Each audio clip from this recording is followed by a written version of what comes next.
Tulo ka buwang nga buntis nga babae o ang iyang live-in partner na sikop human makuhay o usa ka kilo sa gituang Shabu. Si Luan Mirondina sa report.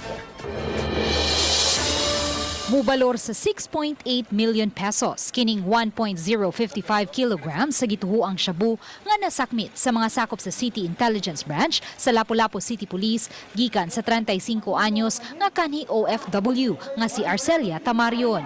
Lakip sa nasikop ang iyang live-in partner nga si Stanley Ordaneta, 37 anyos, kinsa nakuhaan og usa ka caliber 45 pistol nga may mga bala.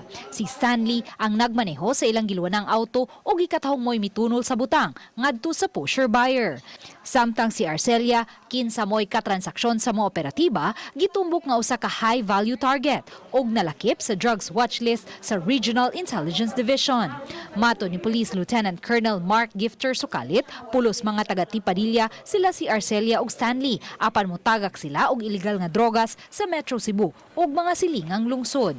We are currently building up an effort on yung kung cohort ani niya, so which directs her to deliver ingana. Pero basically kung atong i-assess ning nadakpa nato kumbaga dako gid siya sa organisasyon.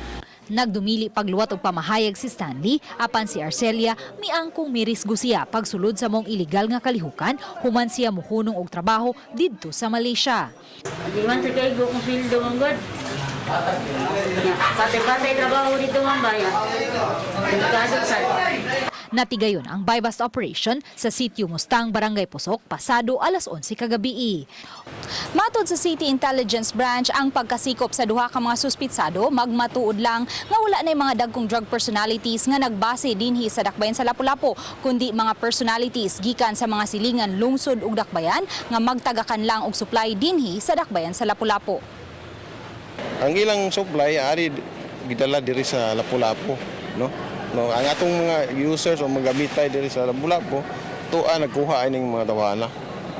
Uban ni June Solon, Luan Mirondina, Balitang Bisdak.